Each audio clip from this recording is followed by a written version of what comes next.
Metropolis and to the giant Superman statue.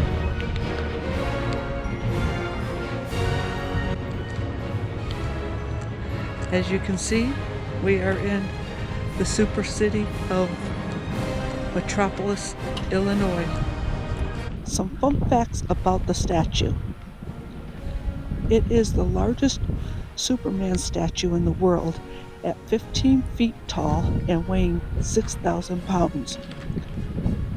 It was ordered November 1992, which happens to be the same month Superman died in the Superman comic Man of Steel number 17.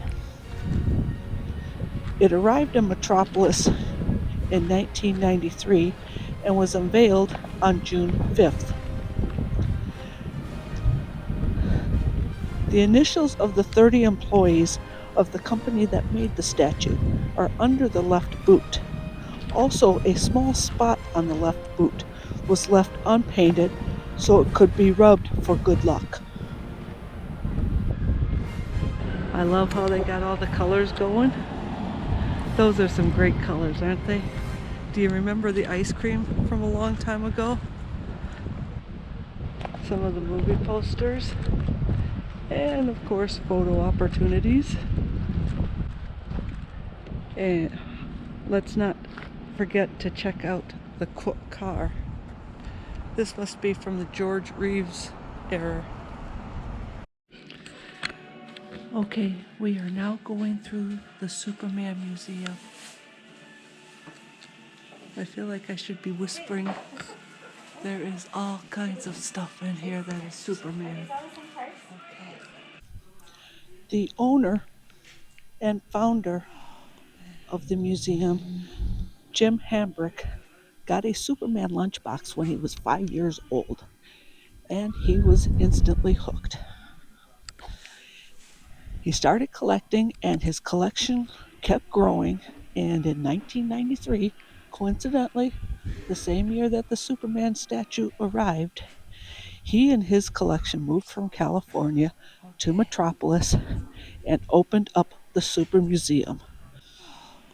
Even though he ended up owning 3 copies of the original comic, Jim Hambrick said that his most prized possession had been the brown and gray suit George Reeves wore in the series. I used to love watching the George Reeves Superman. Okay.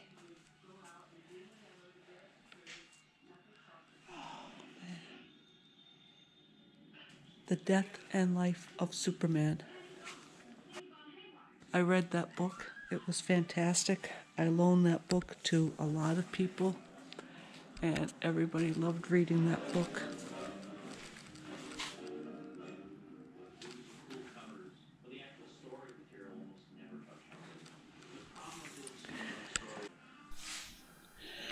The Super Museum houses the world's largest collection of Superman.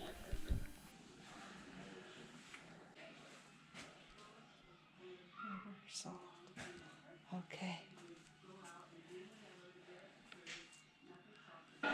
A movie on the history. Oh, Margot Kidder. Very cool, very sad. Lots and lots of Superman, yes? Okay.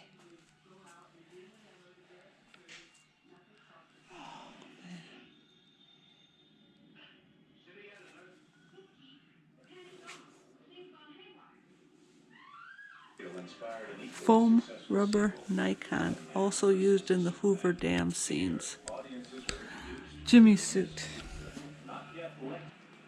Original Superman costume, 1978.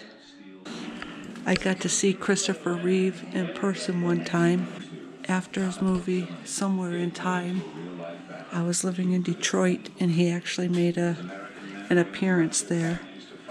And I was working a few blocks away, so I was able to get my lunchtime to go coincide with his appearance.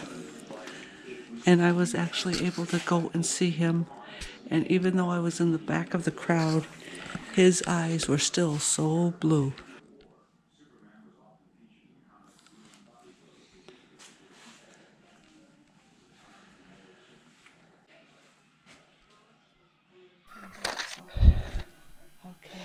In case you're wondering how Metropolis, Illinois became the home of Superman, well, a man by the name of Robert Bob Westfield noticed that his hometown and Superman's hometown shared the same name, Metropolis.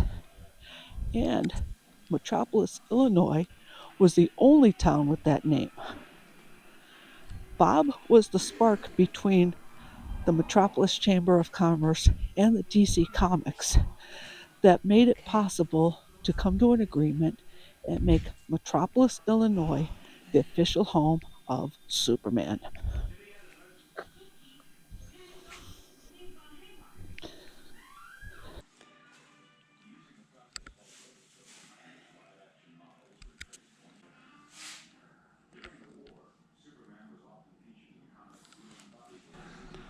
Superman was always my hero, the overgrown Boy Scout that he was. My son and I would always have the debate. He was a Batman fan.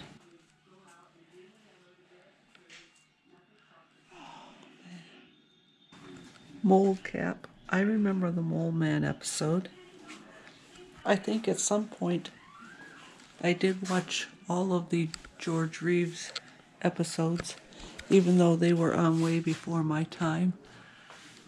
I was able to see reruns of them.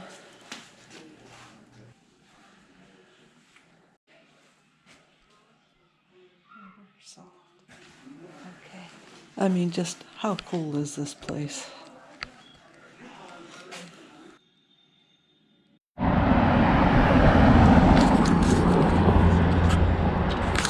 Okay, so we made it to the Lois Lane statue.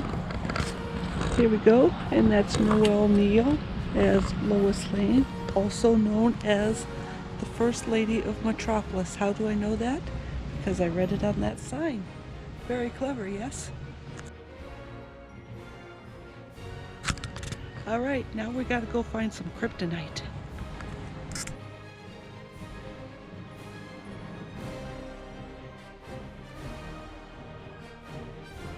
Okay, so this is what Metropolis considers kryptonite.